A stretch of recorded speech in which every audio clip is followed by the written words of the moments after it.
OEB TV, uma realização da Ordem dos Economistas do Brasil. Colega economista, é um prazer estar com você novamente hoje, dia 1º de setembro de 2020, ainda em plena pandemia do Covid-19. E tenho a grata satisfação de conversar hoje com o nosso querido Elias Esfir. Elias, é um prazer estar contigo aqui na TV da Ordem dos Economistas do Brasil.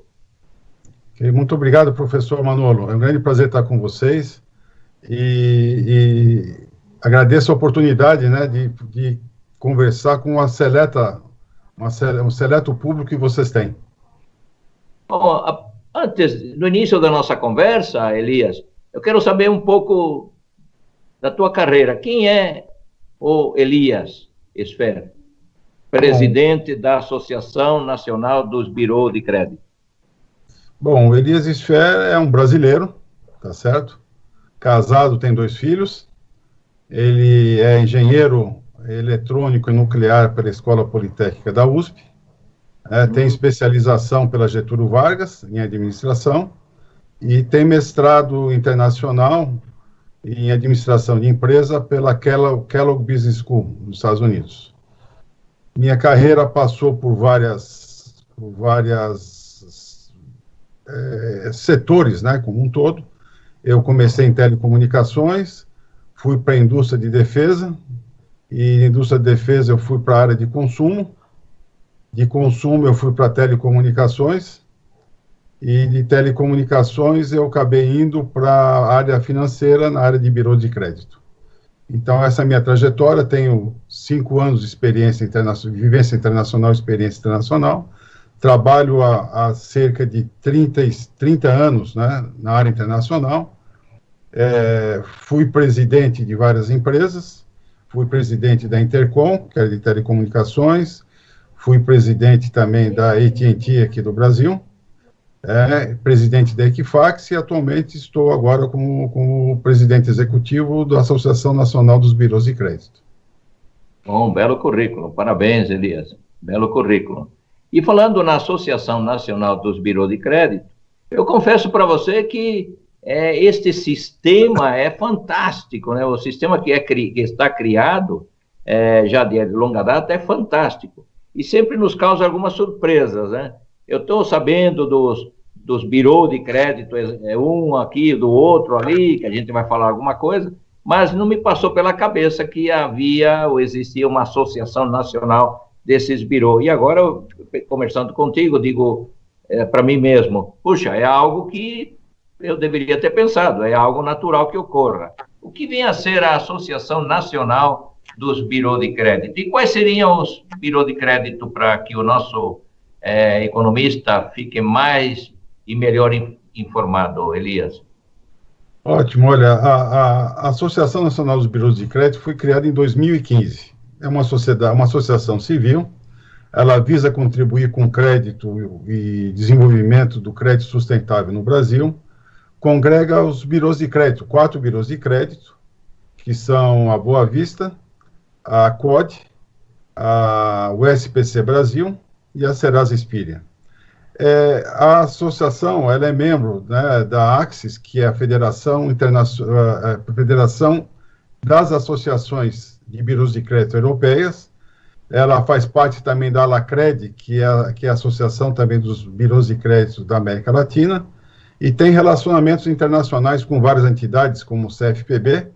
O CFPB é a entidade de proteção de dados e crédito, regula os birôs nos Estados Unidos. CFA, que é o equivalente na Inglaterra, e nós temos muito contato com o CDIA também, que é o equivalente ao birô de crédito, que é o equivalente à Associação Nacional dos Birôs de Crédito nos Estados Unidos. Excelente. E qual é o propósito da Associação Nacional dos Birôs de Crédito? Enfim, qual é a área de atuação? O que você disse há pouco é algo fantástico, ou seja, nós temos um relacionamento internacional muito intenso e muito positivo aí entre vou chamá-la de nossa Associação Nacional dos Birôs de Crédito e outras instituições congêneras em outros países. E qual é o propósito da Associação Nacional dos Bureau de Crédito, Elias?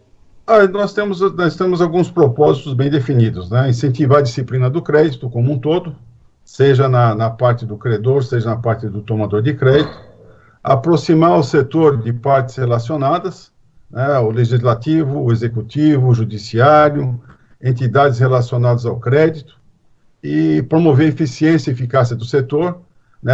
E também lidar muito com a parte de regulação política e implantação de melhores práticas. E nesse momento de pandemia, né, dada a nossa rede de relacionamento, a gente teve muitas interações internacionais, não só com as entidades que mencionei, mas com agências também de risco, entendendo a cada momento e trazendo as melhores práticas para que fossem executadas no país e realmente propiciasse uma melhor retomada econômica. Excelente.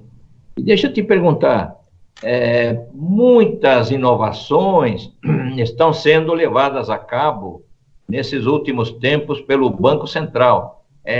O mercado já estava numa constante inovação disruptiva, né?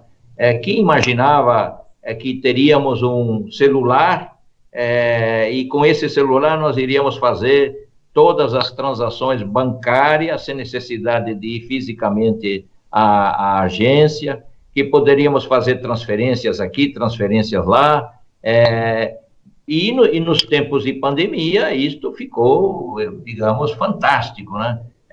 Fazemos as compras pelo celular, ou seja, um novo mundo está se descortinando aí com relação às instituições financeiras. E o Banco Central está promovendo várias inovações, e uma delas vem a ser o cadastro positivo, né?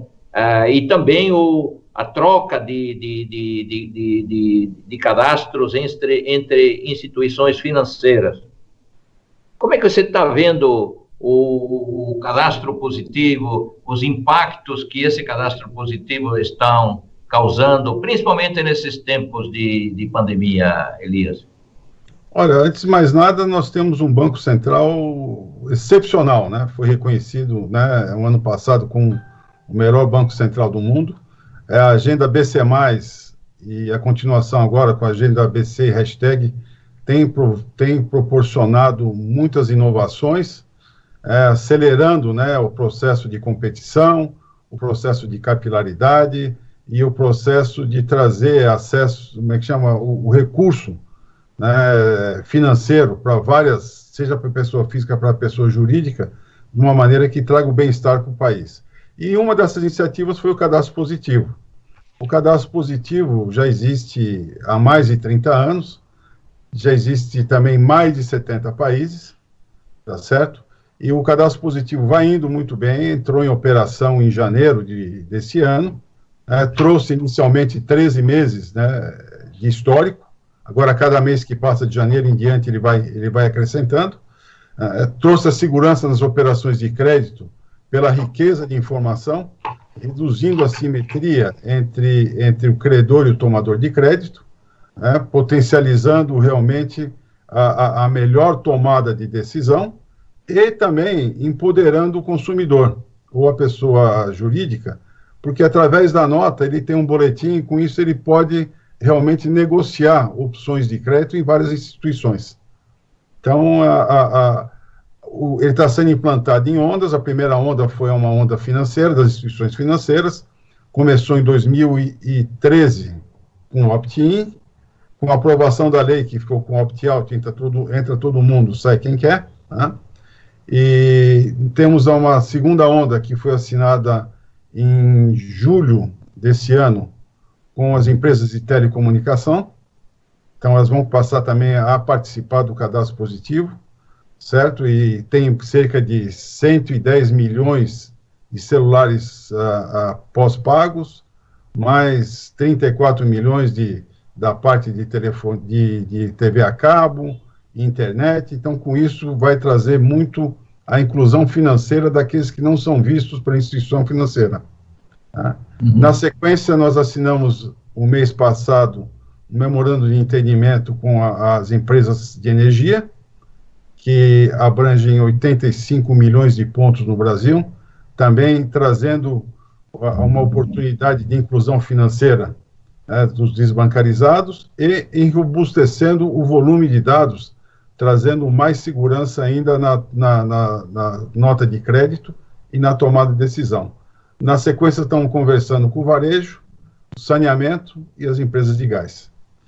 Então, está evoluindo de uma maneira muito boa, e com essa pandemia, com essa insegurança, o cadastro positivo foi realmente que trouxe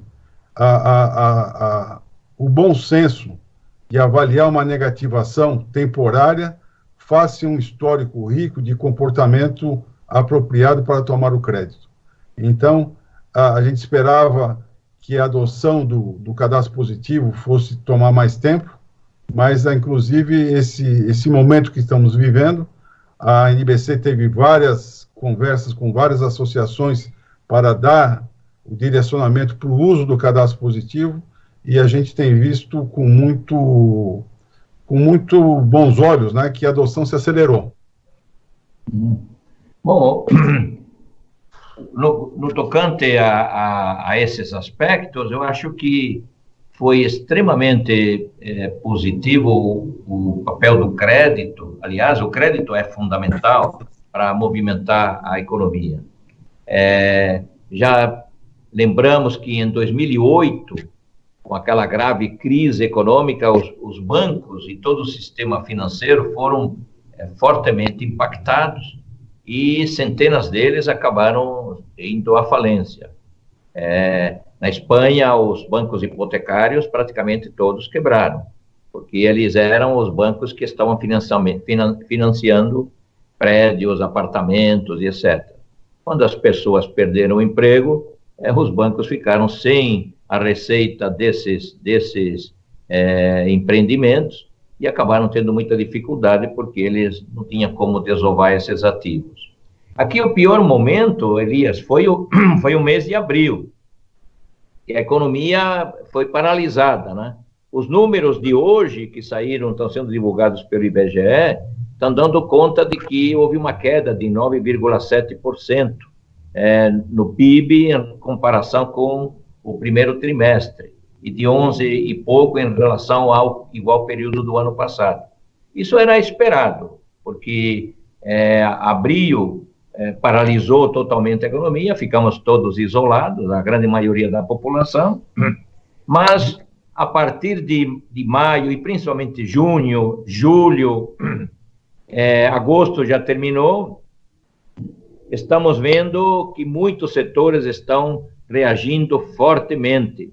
E ontem eu estava comentando os dados do relatório Focus, e no relatório Focus já estamos com um tombo previsto em 2020 de 5,28%, ou seja, algo bem abaixo daquilo que nós e outros economistas estávamos prevendo ao início da pandemia.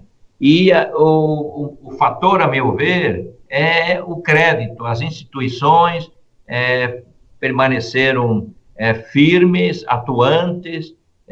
O cadastro positivo, pelo que você está dizendo, teve um papel extremamente importante, está tendo um papel extremamente importante, e os birôs de crédito também estão, a todo momento, chamando aqueles devedores para fazer uma negociação das dívidas. Eu acho que isso é muito importante, não é, Elias? É verdade. Nesse momento, né, o cadastro positivo já tem cerca de 100 milhões de pessoas físicas e jurídicas, né, equivalente à população no Egito, aproximadamente. Esperamos chegar a 150 milhões de PF e PJ, né, daqui uns 2 a 3 anos. E o que acontece? Nesse momento, a gente defendeu 3 pilares. Existiam 8 pilares internacionais, e no Brasil nós adotamos 3. Primeiro, manter a integridade da informação. Quer dizer, sem a informação, eu não consigo converter incerteza em risco. E com a incerteza eu não forneço crédito, com risco eu forneço crédito, certo? O segundo grande pilar foi abrir espaço para que as partes renegociassem. E com isso, os birôs tomaram uma ação em abril, de que ele, durante 90 dias, 17 de abril em diante, durante 90 dias, a subida dos dados de informação negativas, que era normalmente 10 dias, passamos para 45 dias. Por quê? Para abrir espaço para renegociar. E isso foi, com isso foi feito muito, a partir de muita conversa com agentes de crédito. A gente nunca tomou uma decisão isolada, né, como o crédito privado estava sendo, né, irrigado e as instituições financeiras tinham espaço para renegociar, nós abrimos esse espaço na parte das informações negativas para que fossem repactuadas. Né? E o terceiro grande pilar é olhar esses dados de uma maneira diferente, ponderada. Uma negativação hoje é diferente de uma negativação há um ano atrás, tá certo? E nessa medida nossa também dos 45 dias, nós monitoramos as safras diárias de negativação, né, a porcentagem que baixava a negativação em até 10 dias e a porcentagem que baixava a negativação em até 45 dias. Aí fizemos uma curva de safras diárias e comparamos com 2019, e eles ficaram muito próximas. Por quê? Né?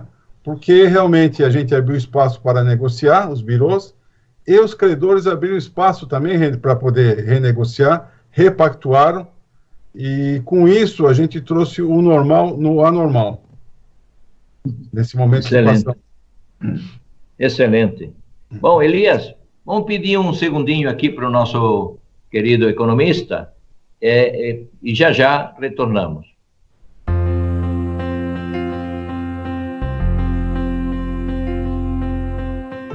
CG Consignado é uma consultora de crédito para aposentados, pensionistas e servidores públicos, além das Forças Armadas. Em parceria com vários bancos, você tem mais oportunidades de negociar.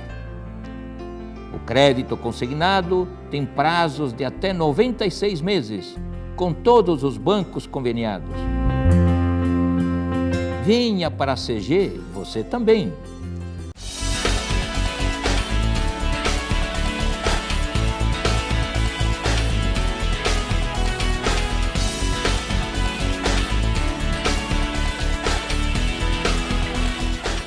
O profissional economista possui sólida formação teórica e prática e visão metodológica global da ciência econômica e sua importância. Ele possui consciência criticamente aberta sobre a realidade socioeconômica do país e assume uma postura responsável no tocante à sua atividade profissional.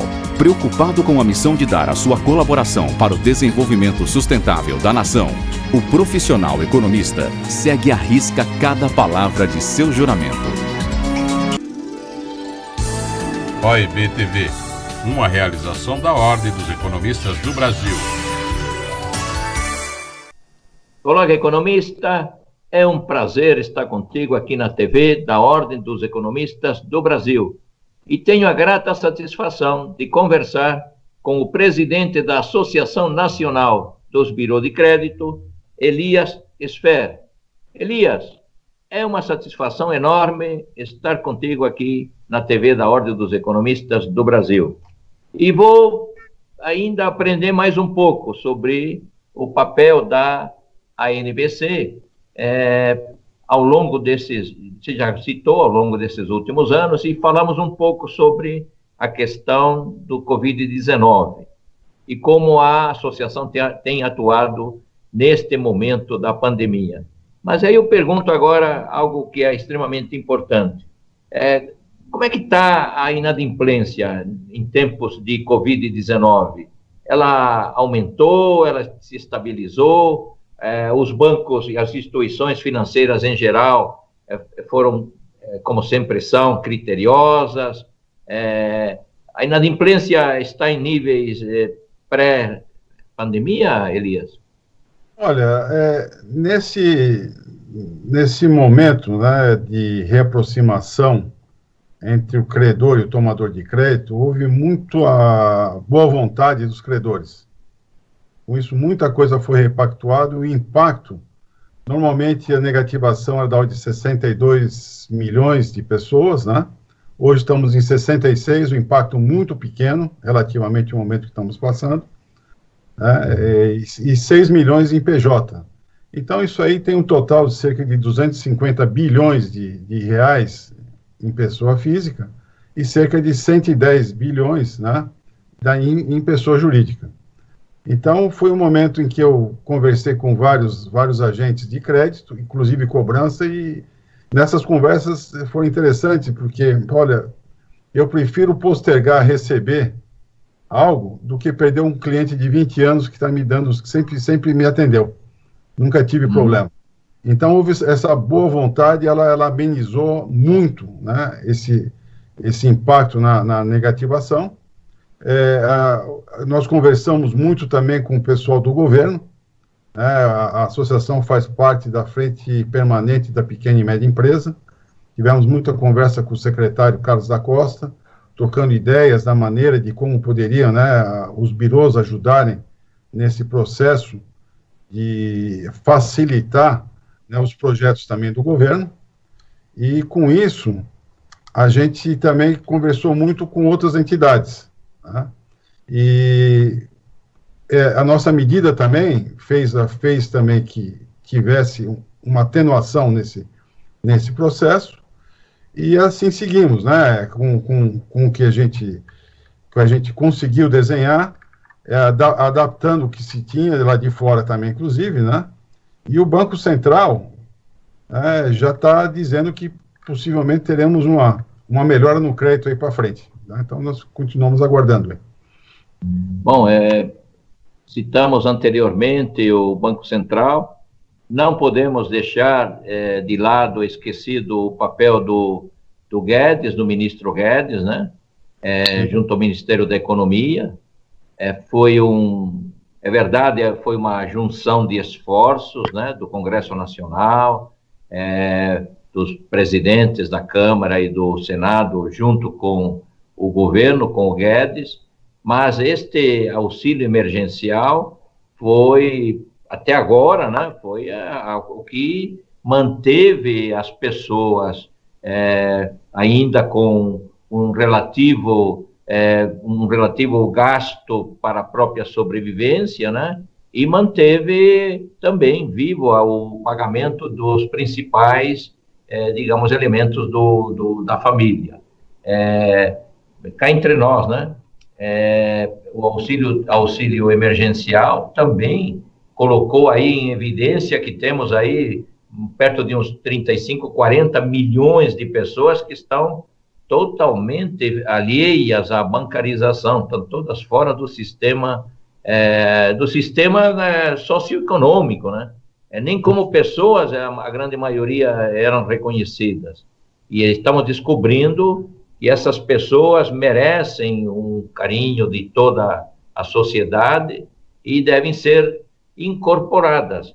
A melhor maneira que nós sabemos de incorporá-las é através do emprego, isso é verdade.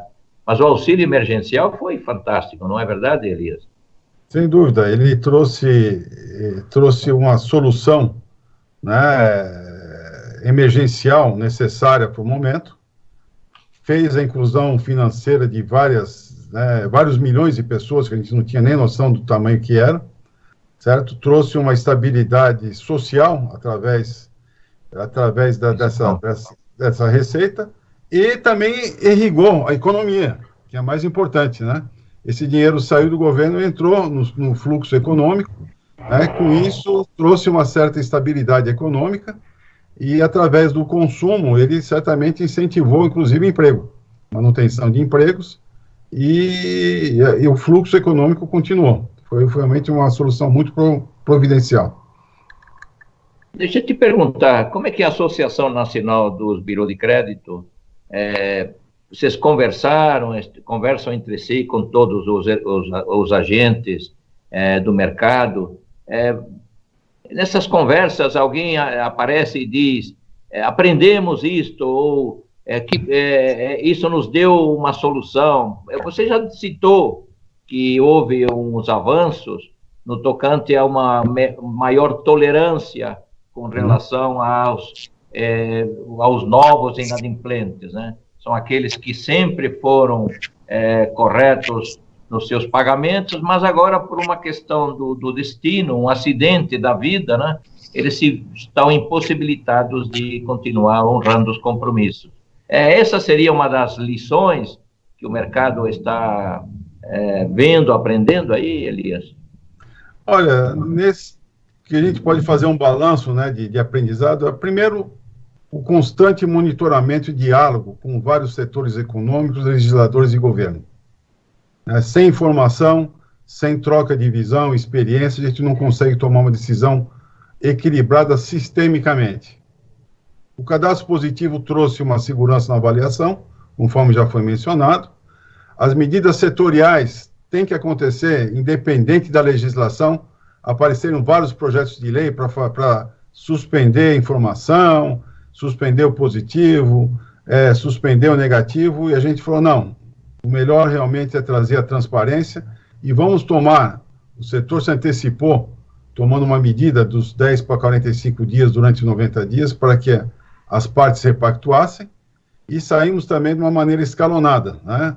E já estamos no processo normal para que saímos escalonados também a partir de 20 de julho, para que o crédito do governo também pudesse ter espaço. A primeira onda foi o crédito privado, a segunda onda foi o crédito do governo, né? O aumento de uso de tecnologia no processo de recuperação, né? O pessoal usou muito o WhatsApp, usou os chatbots, né? Para poder fazer essa comunicação. Usar meios alternativos de comunicação, colocar conteúdos para orientar, né, os devedores. Os birôs colocaram isso em vários nos sites, orientações, campanhas de baixa de negativação, de renegociação. E, por último, eu diria que promover as iniciativas de crédito do governo. A gente percebeu que as PJs não tinham informação, né? Como é que funcionava, como é que não funcionava, e o crédito não chegava na ponta. Então, conversando com o governo, a gente também promoveu, né, as informações do crédito do governo para que ele fluísse para as pessoas jurídicas, né, naquele momento difícil que, né, ainda continuamos lidando. Uhum. Deixa eu te perguntar, estamos ainda em 2020, em plena pandemia. O crédito reforçou tremendamente o nível de atividade econômica, principalmente na indústria. Entrevistei vários colegas de instituições financeiras e todos eles foram unânimes em me dizer que no tocante a crédito de caminhões, no tocante a crédito de veículos, de motos e de outros itens industriais de consumo das famílias, o crédito estava praticamente nos níveis da pré-pandemia do Covid-19. Então, o crédito é extremamente importante, nós sabemos disso. E ao longo de 2020, estamos em setembro, e como já salientei anteriormente, na mediana das informações, os colegas economistas que mandam as informações ao Banco Central no chamado relatório Focus, estão apontando um tombo menor da economia brasileira para 2020. Então, estamos observando já uma retomada do crédito em 2020, deverá melhorar ainda mais nos próximos meses, mas numa trajetória para 2021. Elias, como é que você está vendo essa retomada do crédito mais abrangente para mais setores da economia brasileira, principalmente esses mais afetados, que estão ainda para serem abertos com maior celeridade? Bom, o Banco Central já projeta, né, um saldo de operações de crédito com um crescimento de 7,6% esse ano, porque entrou muito, né, os agentes privados e o governo. Puxado muito pelo crescimento da demanda de empresas, né, por empréstimos, né? Para a pessoa física, a previsão passou de 7,8% para 5,8%, e mais as estimativas das empresas saiu de 0,6% para 10%. Então, com isso, a gente vê que esses projetos, né, essas iniciativas, seja dos agentes de crédito privados, seja do governo, realmente estão irrigando a economia e, com isso, reconectando o fluxo econômico. A gente viu bastante fora do país quais foram as experiências internacionais em caso de catástrofe. E a gente recebeu um estudo, inclusive, do impacto do furacão Harvey, que teve no Texas. E é interessante, né? Como é que foi o crédito naquele momento? As notas de crédito, elas, no primeiro momento, elas melhoraram porque entrou o crédito, né, do governo e outros agentes, né? E depois de cerca de 8 meses, eles têm um pico de inadimplência, né? Piora a nota, mas depois ela retoma o fluxo econômico. Uhum. O Guedes andou colocando aí, olha, a economia vai crescer em V, a economia vai crescer, outros não, vai crescer em W, assim, brincando um pouquinho com as letras, e até porque estamos chegando ao fim do nosso tempo. Como é que você está vendo esse crescimento pós-Covid? Ainda temos o problema da vacina, sem a vacina ainda não estaremos totalmente seguros, eu principalmente não, você também não, com certeza teremos, e outros tantos, e milhões, e outros tantos, né? A gente tem que tomar muito cuidado com o que está aí fora, mas está havendo uma forte retomada, a verdade é essa. É claro que vamos ter sérios problemas com relação aos desocupados, à desocupação. Houve uma perda expressiva de postos de trabalho, os dados da PNAD ao final de 2019 estão apontando algo próximo de 92,5 milhões de postos de trabalho, de pessoas ocupadas. Houve uma queda aí de quase 5 milhões de postos, de perdas de postos de trabalho, boa parte no mercado informal e boa parte no mercado formal também de trabalho. Mas estamos numa retomada. Brincando aí com as letras, como é que você está vendo essa retomada aí? Olha, é interessante, né, essa modelagem, porque no fundo nós temos, né, um modelo de retomada econômica, seja de vendas, né, ou da economia, seja de receita e seja de fluxo de caixa, que são distintos, né? A gente sabe que, no fundo, o que interessa é o fluxo de caixa, que é realmente o que irriga, né, o dia a dia, mas em contato com várias agências de risco, que a gente tem relacionamento, a visão do setor é que seja um V esticado, quer dizer, aquele V chama de swoosh, que é o V da Adidas, né, aquele V que faz aqui assim, né? Uhum.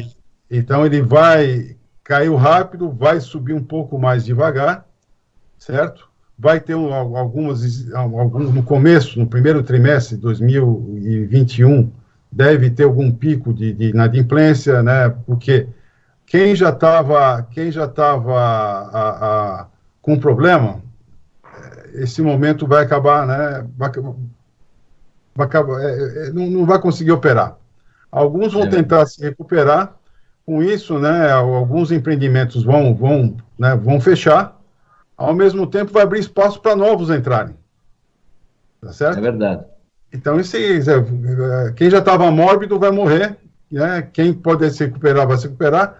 E o grande lição também é que tem que se reinventar.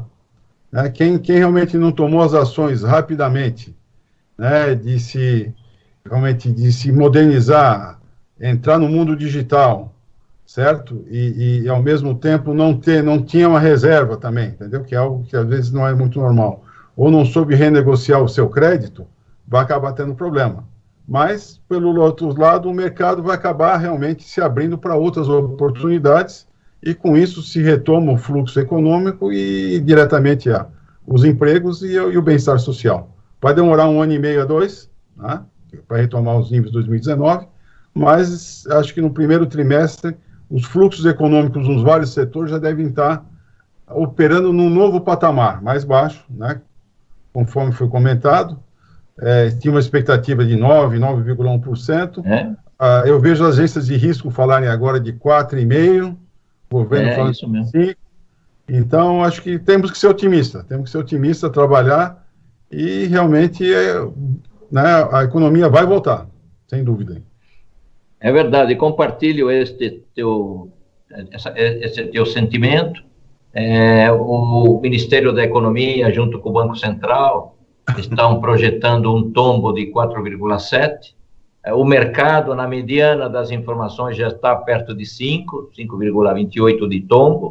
Olha, e é possível, sim, que exista uma reação ainda nos próximos meses, e tomara, sendo otimistas, tomara que fique próximo desses 4,5% de queda, o que, claro, sentimos a dor de todas as pessoas que sofreram a questão do Covid. Muitas pessoas conhecidas nossas nos deixaram pelo Covid.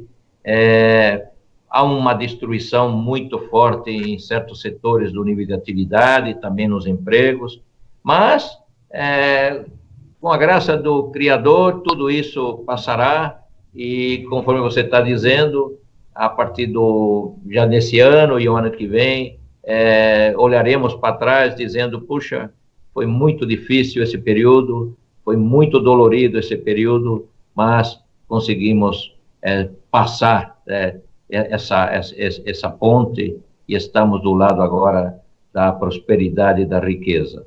Bom, Elias, para as últimas considerações suas, ainda temos algum tempinho para que você faça uma finalização do papel da Associação Nacional dos Birôs de Crédito. Ok, muito obrigado aí mais uma vez pela oportunidade.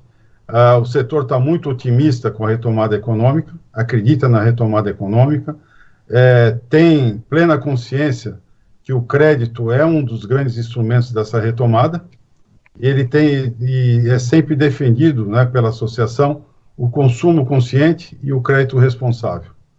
Então, seguindo essas duas vertentes, né, de colocarmos o crédito de uma maneira responsável e que as pessoas tenham um consumo consciente, né, sem dúvida a economia vai retomar, e o crédito vai trazer a rigidez necessária para o sistema econômico para que ele flua e traga realmente a atividade, o emprego e o bem-estar social. Obrigado. Excelente. Obrigado, Elias Fer. E a você, meu caro economista, obrigado por estar conosco aqui na TV da Ordem dos Economistas do Brasil. OIB TV, uma realização da Ordem dos Economistas do Brasil.